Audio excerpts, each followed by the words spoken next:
Irmãos, eu queria ler um texto da Palavra de Deus nessa noite, que é conhecido, que se encontra no livro de Lucas, capítulo 9, do versículo 28 ao 36.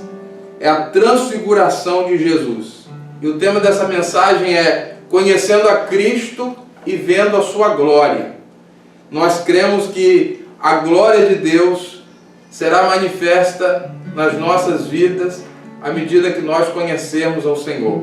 Esse texto nos conta de 3 discípulos, Pedro, Tiago e João, que subiram ao monte para orar com Cristo. E aí tiveram essa experiência. Vamos lá. Lucas 9, 28 a 36. Aproximadamente 8 dias depois de dizer essas coisas, Jesus tomou consigo a Pedro, João e Tiago e subiu ao monte para orar. Enquanto orava, a aparência do seu rosto se transformou e suas roupas ficaram alvas e resplandecentes, como o brilho de um relâmpago. Surgiram 2 homens que começaram a conversar com Jesus. Eram Moisés e Elias. Verso 31. Apareceram em glorioso esplendor e falavam sobre a partida de Jesus que estava para se cumprir em Jerusalém. Pedro e os seus companheiros estavam dominados pelo sono. Acordando subitamente, viram a glória de Jesus e os 2 homens que estavam com ele. Quando estes iam se retirando, Pedro disse a Jesus: Mestre, é bom estarmos aqui. Façamos 3 tendas, uma para ti, uma para Moisés e outra para Elias. Ele não sabia o que estava dizendo. 34. Enquanto ele estava falando, uma nuvem apareceu e os envolveu. E eles ficaram com medo. E ao entrarem na nuvem, dela saiu uma voz que dizia: Este é o meu filho, o escolhido. Ouçam-no. Tendo-se ouvido a voz, Jesus ficou só. Os discípulos guardaram isto somente para si naqueles dias. Não contaram a ninguém o que tinham visto. Meus irmãos, Pedro, Tiago e João tiveram uma experiência maravilhosa de ver a glória de Deus no que a gente chama do Monte da Transfiguração. Contudo, eu queria chamar a atenção para o versículo 32, que diz que os 3 estavam dominados pelo sono. Será que nós não corremos o risco de incorrer nesse mesmo erro? Enquanto coisas maravilhosas estão acontecendo, coisas espirituais, pessoas ao nosso lado estão experimentando a glória de Deus, nós estamos tão envolvidos, tão cansados, e a gente pensa que é tão difícil permanecer acordado, e na verdade nós acabamos perdendo oportunidades. Quando eles estavam no Getsemane, por coincidência, os mesmos, Pedro, Tiago e João, eles também dormiram. A Bíblia diz que o sono fez com que eles estivessem pesados. E eles acabaram perdendo uma oportunidade de ver a glória de Jesus. Nessa noite, que nenhum de nós perca a oportunidade de ver a glória de Deus. Lucas disse que esses 3 discípulos estavam com Jesus no Monte da Transfiguração e enquanto orava, alguma coisa começou a acontecer. O rosto de Jesus se transforma, as suas roupas começam a ficar alvas e começam a resplandecer. O texto diz que é como se fosse um brilho de um relâmpago. E aí nós lembramos do que aconteceu com Moisés, quando Moisés estava no Monte Sinai, e ele viu a glória de Deus, e a glória de Deus foi algo tão profundo, tão impactante, que quando Moisés desce do monte, o rosto de Moisés começa a resplandecer a glória do Senhor. Era uma glória refletida. Moisés estava refletindo a glória. Mas nesse caso há uma diferença, porque Jesus é a própria glória de Deus. Moisés teve uma experiência diferente da experiência dos 3 discípulos. Moisés apenas viu a glória. Jesus é a manifestação, é a própria glória de Deus encarnada. A glória de Jesus brilha de dentro para fora. Foi um negócio tão impressionante que os discípulos talvez não souberam descrever. É como se o próprio sol estivesse brilhando. Quando Moisés teve uma experiência com Deus, era como se ele fosse a lua, e a lua não tem luz própria.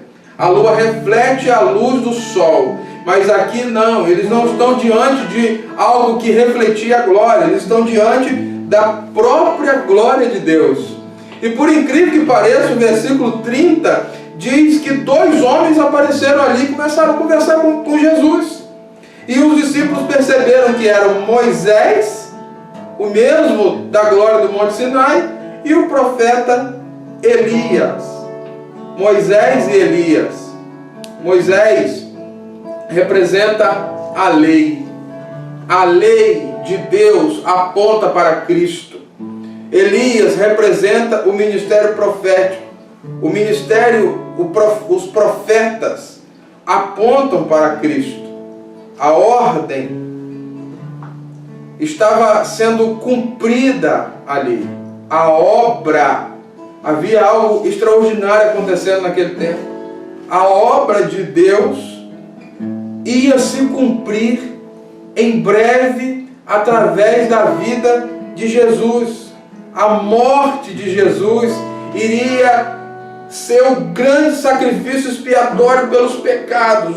O Antigo Testamento apontando para o cumprimento daquilo que ia acontecer naqueles dias. E o assunto que eles conversavam era exatamente esse. Moisés e Elias conversando com Cristo e falando sobre a morte, sobre o que iria acontecer dali um tempo, quando Jesus estivesse em Jerusalém.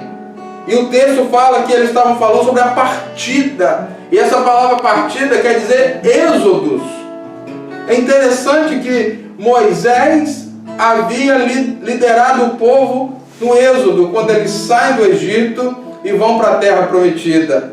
Agora, Jesus Cristo está liderando um outro êxodo, uma outra partida. É a partida do pecado, do mundo de pecado, para a salvação. Jesus é o cumprimento de todas as promessas. E aí nós pensamos, porque há muita discussão teológica, será que nós vamos conhecer os nossos entes queridos, as pessoas que nós amamos, que já partiram? Será que no céu nós vamos ter consciência de quem nós somos? Eu entendo através desse texto que sim, fica muito claro aqui. Era Moisés e era Elias. É um texto talvez difícil de interpretar, mas eram os mesmos. E os discípulos tiveram essa consciência e reconheceram. Eles tiveram uma experiência, e isso nos deixa claro. Apesar de Moisés ter vivido há 1500 anos atrás, e Elias ter vivido há 900 anos atrás, eles estão vivos pela graça e pela misericórdia de Deus. Isso nos mostra claramente que existe vida eterna. A vida do ser humano não se resume apenas aos anos que ele passa aqui na terra. Moisés e Elias, pela graça, estão juntos a Deus na sua glória. E nós queremos destacar, irmãos, que existem apenas dois caminhos. Dois caminhos para a eternidade. Ou nós vamos para o céu, se nos arrependermos, se nos rendermos a Cristo como o Senhor das nossas vidas, ou é uma realidade eterna longe de Deus no inferno. Esse texto deixa muito claro isso. E o versículo 32 nos mostra um Pedro meio que sonolento, acordando para aquele momento. E aí, quando Pedro já está acordado, ele costuma se atrapalhar, que me dirá acordando, que me dirá dominado pelo sono. E ele fala uma coisa assim: Senhor, vamos fazer aqui uma tenda ou 3 tendas. Mestre, é bom estarmos aqui. Façamos 3 tendas. Uma para ti, uma para Moisés e uma para Elias. E Lucas diz no versículo 33 que na verdade Pedro não sabia o que estava falando, porque de alguma maneira ele está querendo equiparar Moisés e Elias com Jesus. Moisés e Elias não podem ser comparados ao Senhor. Moisés e Elias não merecem a mesma honra de Cristo. Por isso que aquela ideia não vai para frente. E aí, irmãos, acontece algo extraordinário aqui. Quando Pedro fala isso, uma nuvem da glória toma conta daquele monte. E eles ouvem uma voz. E a Bíblia diz que eles ficaram com muito medo. A nuvem tomou conta do monte e eles estavam aterrorizados. E saiu uma voz. E a voz dizia: este é o meu filho, o meu escolhido. Ouçam-no. Parece muito com o que foi dito no Jordão, quando a voz do Pai disse: este é o meu filho amado, em quem minha alma tem prazer. Aqui Deus está dizendo, o Pai está dizendo: este é o meu filho, meu escolhido. Vocês devem ouvi-lo. Ouçam o que Cristo tem a dizer. Prestem atenção nas palavras de Cristo. 8 dias antes eles estavam discutindo sobre quem era Jesus. E o próprio Jesus perguntou para os seus discípulos: quem o povo diz que eu sou? E os disseram: Moisés, Elias ou algum dos profetas. E aí Pedro diz assim: não, tu és o Cristo, o Filho do Deus vivo. Quem os discípulos dizem que eu sou? Eu sou o Cristo. Mas agora nós estamos vendo o próprio Pai, o Deus Pai, dizendo quem é Jesus. Jesus é o Filho, Jesus é o escolhido, Jesus é aquele a quem nós devemos escutar. O Pai está dizendo: a partir de agora, vocês têm que ouvir o que o Filho de Deus tem a dizer. A lei já falou, os profetas já falaram, agora tudo está sendo resumido em Cristo. E se você for observar o texto, você vai ver que logo em seguida Moisés e Elias desaparecem. E só quem fica? Jesus. Só Jesus. É Ele que é o centro de todas as coisas. É Ele o principal alvo do nosso conhecimento. É Ele que, através da sua morte na cruz, revelou um plano de amor de Deus pela sua vida. É Ele que nos salvou. É Ele que derramou o seu sangue por nós. Moisés e Elias cumpriram o seu papel, mas agora é Cristo. Tudo está centralizado em Cristo. Esse é o nosso tema esse ano: Jesus. Jesus tem que voltar para o centro da nossa vida. A glória de Jesus tem que ser o alvo principal da nossa busca. É como se Moisés e Elias tivessem dito: olha, eu já fiz o meu trabalho, agora é Ele que vai seguir daqui para frente. Ele que tem que crescer. A lei apontou para Jesus, os profetas apontaram para Jesus, e aqui nós vemos um Jesus sozinho. Jesus não precisa de mais nada, e nós não precisamos de mais nada a não ser Jesus.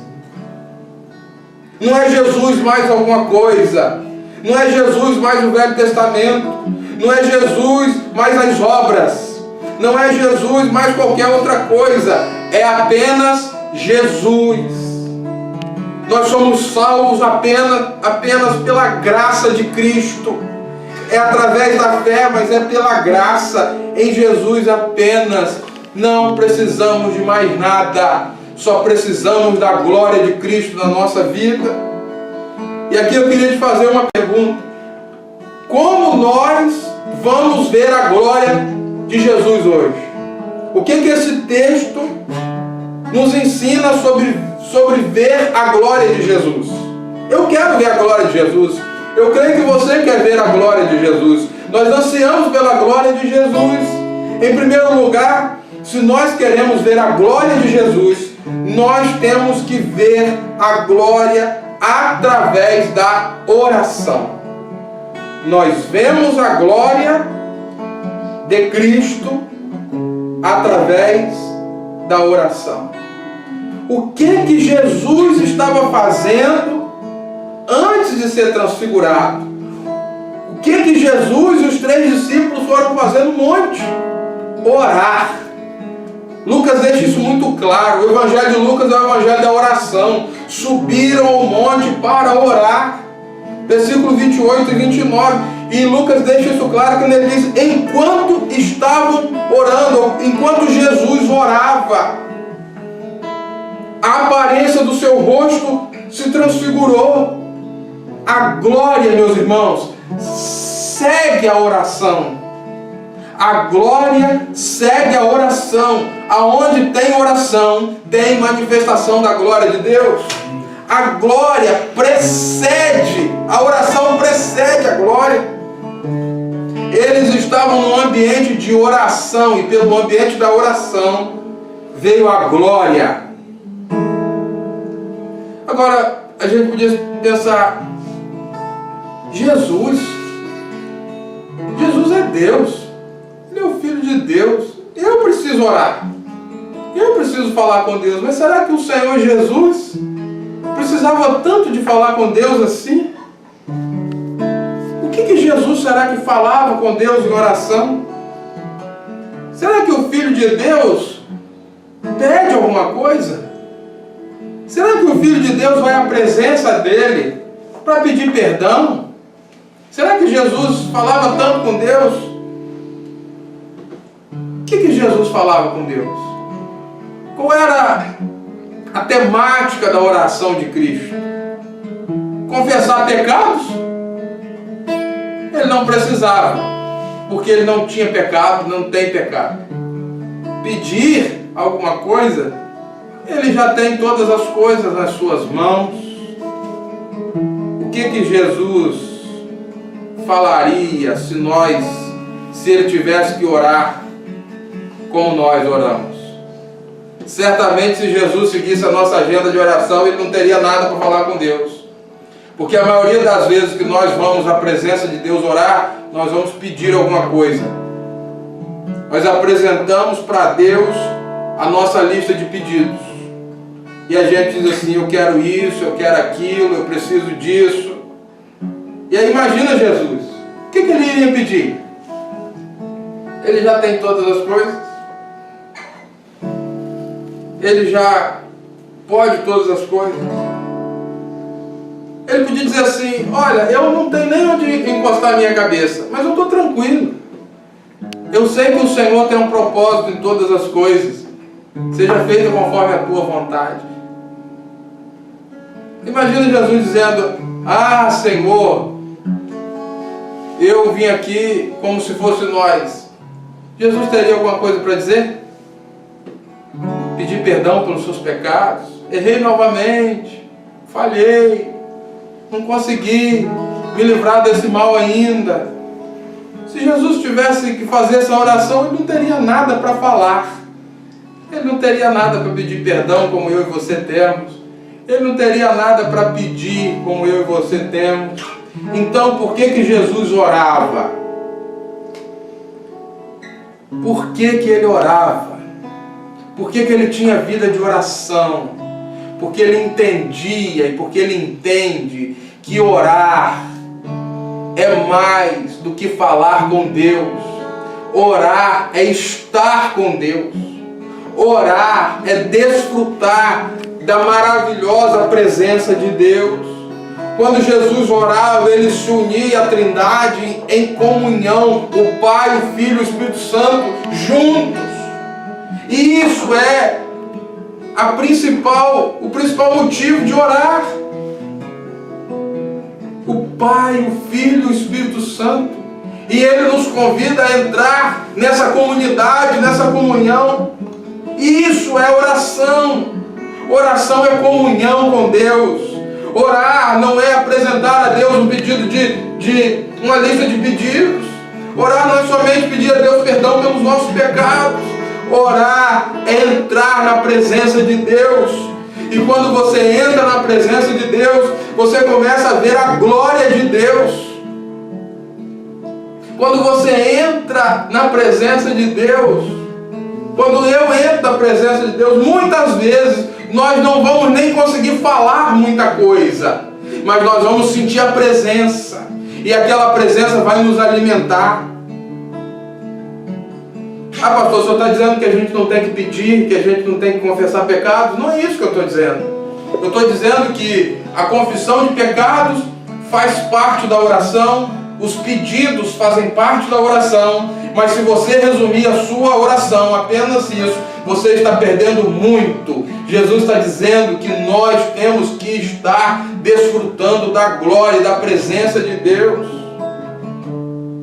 E os discípulos pediram a ele: Senhor, nos ensina a orar. E ele falou: pede. O pão nosso de cada dia nos dá hoje. Não nos deixe cair em tentação.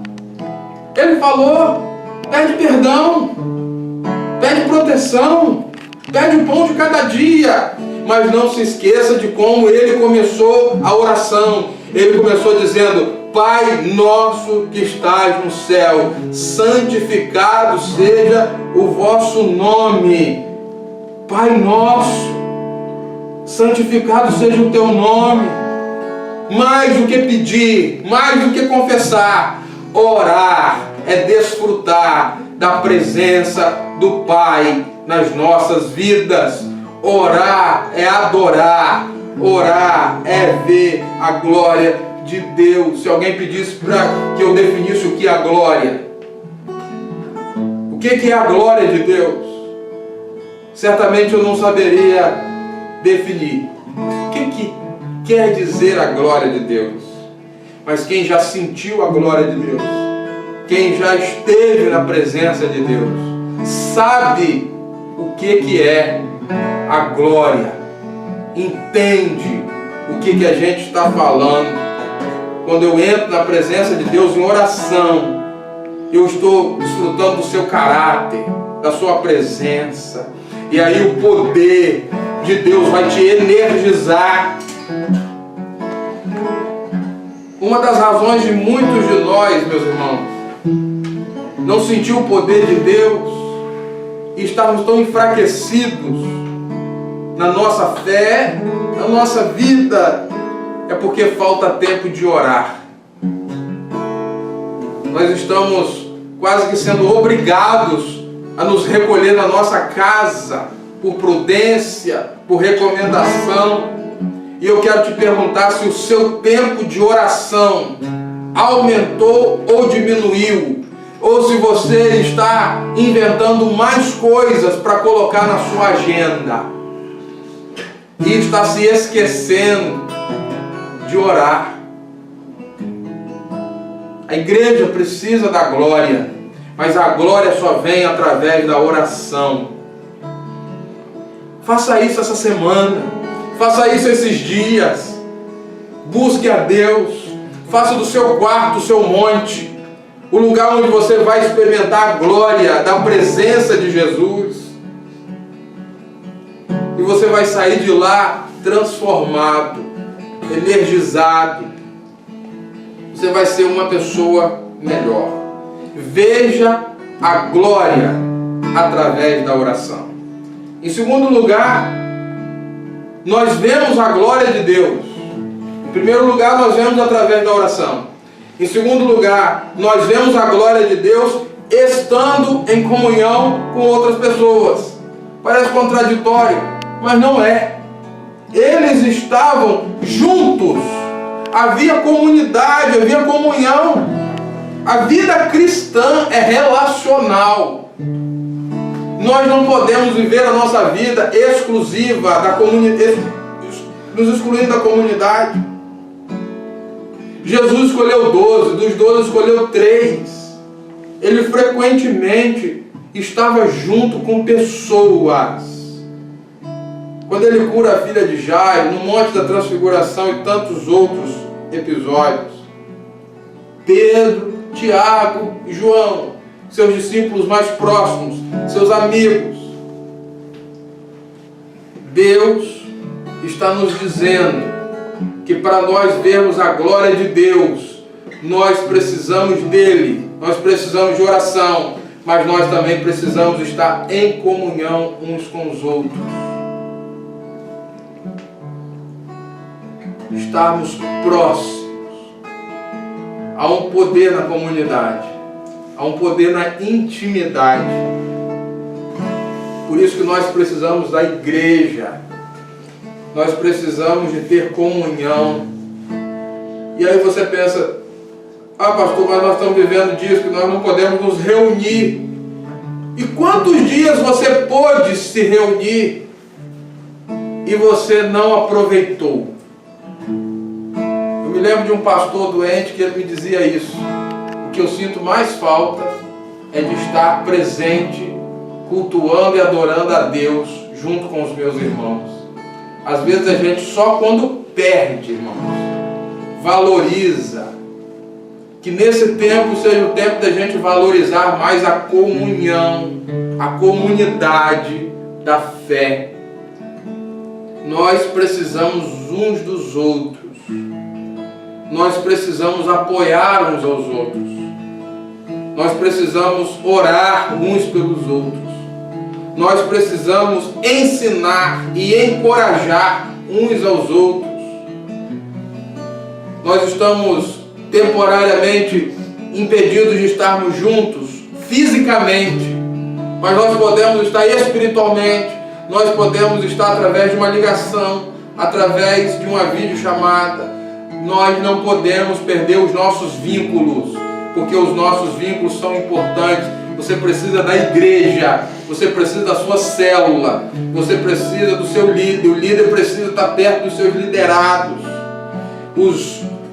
a comunhão. Você precisa parar e pensar nisso. Nós vemos a glória de Deus através da oração, mas nós vemos a glória de Deus através da comunhão. E por último, nós vemos a glória de Cristo em um encontro pessoal. E o que Deus falou a respeito de Jesus quando termina esse episódio? Ele diz: este é o meu filho, o escolhido. Ouçam. Moisés e os profetas estão apontando para ele. Ele é a razão da nossa existência. E Jesus Cristo diz em João 14,6, falando sobre ele mesmo: eu sou o caminho, eu sou a verdade e eu sou a vida. Ninguém vem ao Pai a não ser por mim. Quando a nuvem, a voz da nuvem fala, Jesus Cristo aparece só no Monte da Transfiguração. dizendo para mim e para você que nós precisamos dele. Não há outro meio de chegar a Deus, de ter salvação, a não ser através de Cristo na nossa vida. E o que nós estamos dizendo é que não adianta apenas um conhecimento intelectual, não adianta apenas um conhecimento de saber coisas sobre Jesus, não adianta um conhecimento apenas de entender coisas sobre Jesus. O conhecimento que liberta, que transforma e que salva é através de uma experiência pessoal com Ele. E é essa pergunta que nós precisamos nos fazer nesse dia. Será que nós já temos conhecimento pessoal com Cristo? E aí eu vi um homem que nunca usava cinto de segurança. Ele entrava no carro e sempre esquecia de colocar o cinto. E o seu parceiro, o seu colega sempre o advertia: põe o cinto, é importante, cuidado. E de vez em quando, ou a maioria das vezes, ele não usava o cinto. E aí um determinado dia ele entrou no carro e rapidamente puxou o cinto e colocou. E o homem do lado falou assim: o que houve? Será que alguém te falou que você devia colocar o cinto? Estou estranhando. Você entra no carro todo dia e esquece do cinto. Hoje a primeira coisa que você fez foi puxar o cinto e colocar. Aconteceu alguma coisa? Ele disse assim: aconteceu. Ontem eu fui visitar o meu amigo que está no hospital. Por ele não ter usado o cinto de segurança, ele recebeu 120 pontos na cabeça. E agora eu decidi, sempre que entrar no carro, usar o cinto de segurança. Uma coisa é você saber, outra coisa é você sentir, outra coisa é você ter uma experiência pessoal. Enquanto ele apenas sabia que tinha que usar o cinto de segurança, era uma coisa.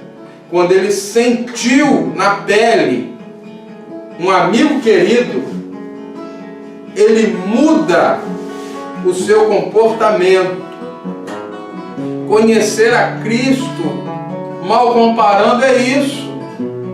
Você não pode ter um conhecimento apenas sobre o que Deus vai fazer. Você tem que sentir, você tem que viver o que Deus pode fazer. E quando você vê alguém do seu lado, e você tem experiência disso, você vê pessoas sendo transformadas do seu lado, você vê quanto Deus tem sido bom para a sua família, quanto pessoas que estavam lá no mundo hoje estão sendo transformadas, e essa mesma experiência é para você. Você precisa tomar posse disso. Nós não queremos divulgar mais informação sobre Cristo. Nós queremos dizer para você o que Ele de fato é. Ele é o Salvador. Ele é o Senhor. Ele é o Filho de Deus que veio para te salvar. A experiência que você precisa ter é real.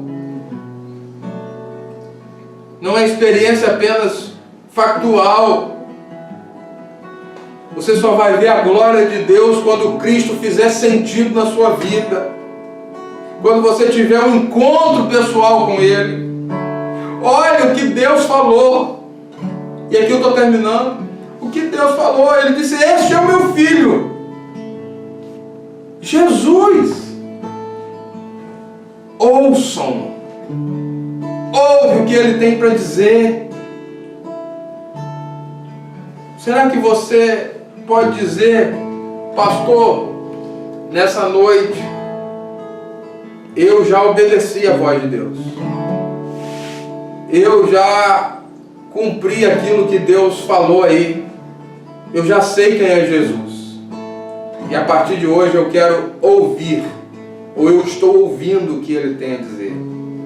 Será que você já recebeu no seu coração essa revelação tão profunda? A pergunta que eu quero te deixar para você refletir é se você já teve um encontro pessoal com o Senhor Jesus. Porque só vê a glória quem tem um encontro pessoal com Jesus. Eu queria te desafiar nessa noite, nesse tempo que nós estamos vivendo, a entregar o seu coração a Jesus. A abrir a porta da sua vida, a porta da sua casa, a porta do seu coração para Ele entrar. Eu quero ouvir a sua voz. Eu quero viver uma experiência nova de vida.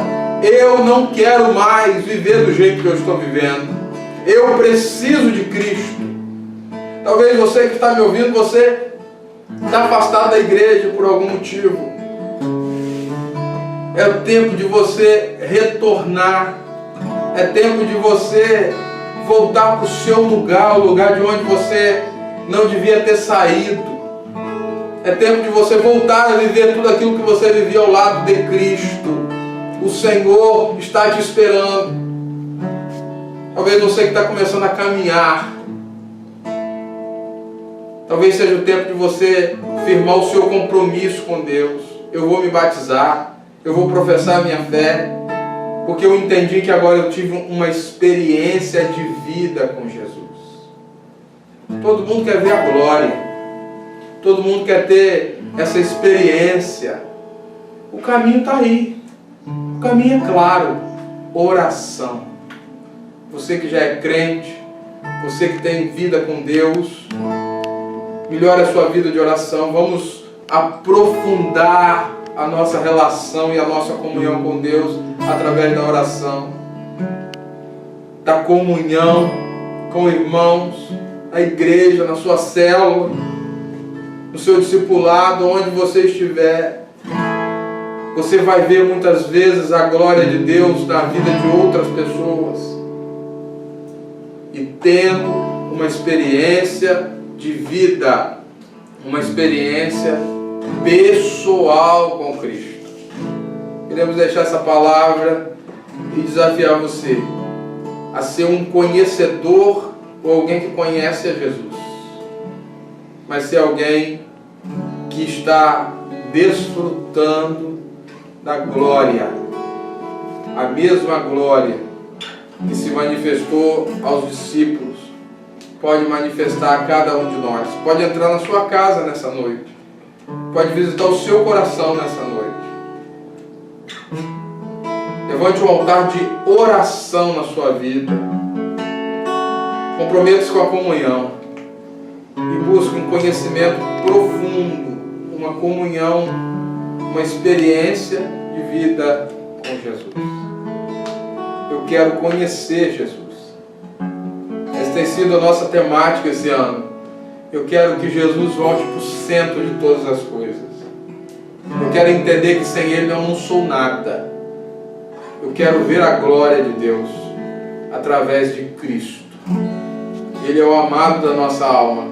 Ele é o Senhor da nossa vida. Ele é o Salvador. Ele derramou o seu sangue por nós. Ele pagou o preço por nós. Entregue a sua vida a Ele. Continue firme. Desfrute dessa comunhão.